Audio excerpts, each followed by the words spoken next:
soy Catalina Morgado, estoy junto a Yulisa y estoy en la Biblioteca de Santiago haciendo una entrevista a Fernando Aguirre. Tomando en cuenta que los libros digitales se han masificado cada vez más, ¿cómo ve el futuro de las bibliotecas en Chile? El hecho de que los libros digitales se hayan masificado más no tiene que ver con el futuro de la biblioteca, si es que van a dejar de existir o no. La biblioteca hace mucho más que entregar libros y entrega mucho más servicios que el simple hecho de prestar libros a los distintos usuarios. Por otra parte, los libros tienen los libros en papel tienen un romanticismo que es totalmente distinto al digital.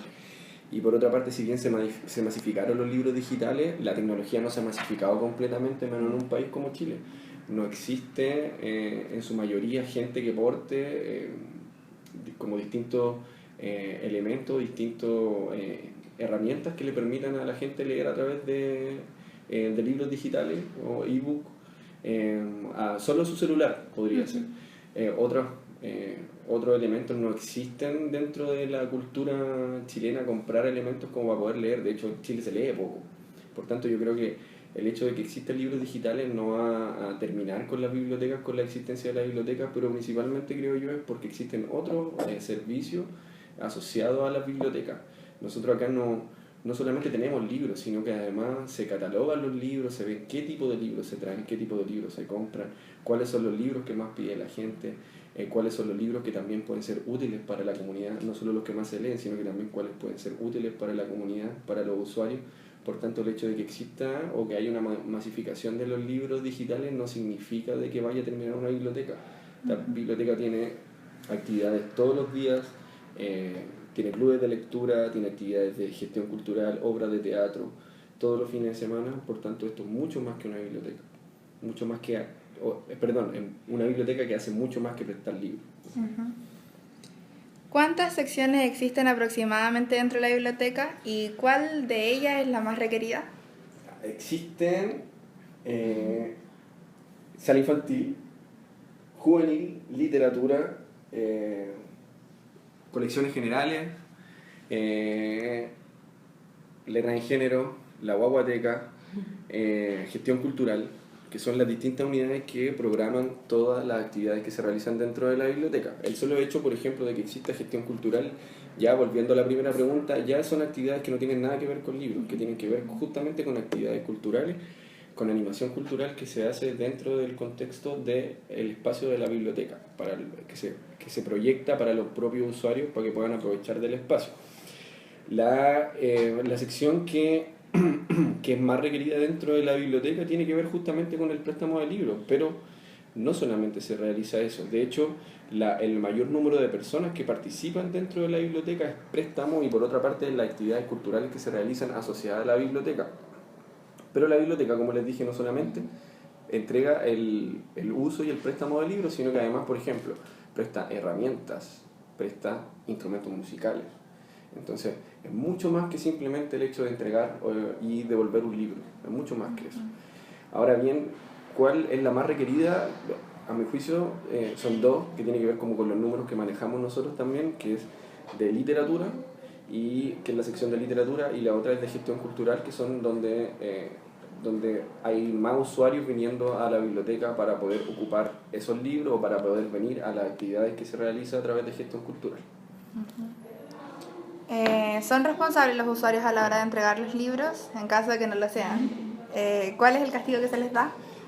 Aunque no lo crean, la gente es muy responsable a entregar los libros.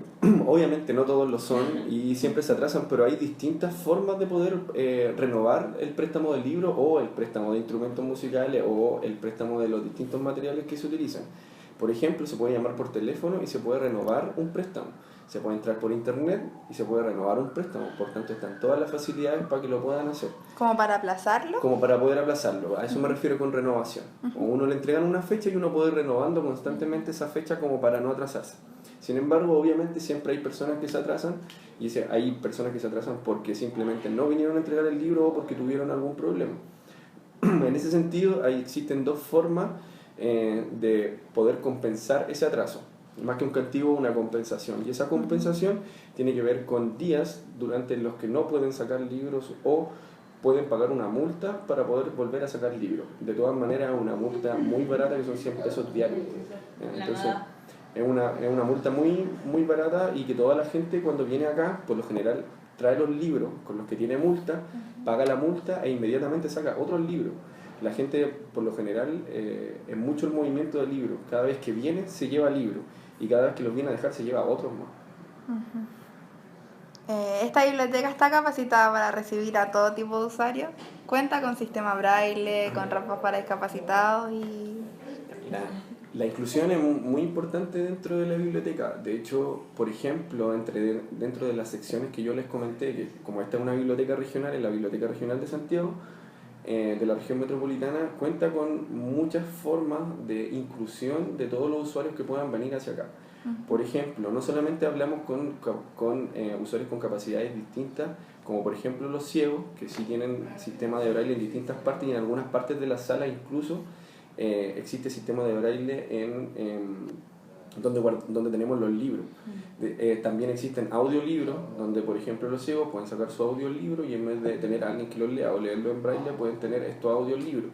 También hay otras formas de inclusión, como por ejemplo que hay personas que tienen distintas enfermedades, como por ejemplo participan personas dentro de las distintas actividades que hace la biblioteca, personas por ejemplo con esquizofrenia, que participan para que se inserten dentro de la comunidad.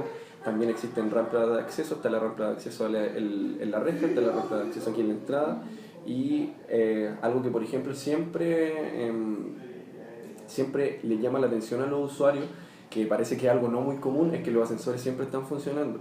Cuenta con 2 ascensores, por tanto eso facilita mucho la movilidad, y principalmente algo que por ejemplo la tercera edad agradece mucho, que estén buenos los ascensores siempre y que puedan permitirse andar de un lado a otro sin ningún problema.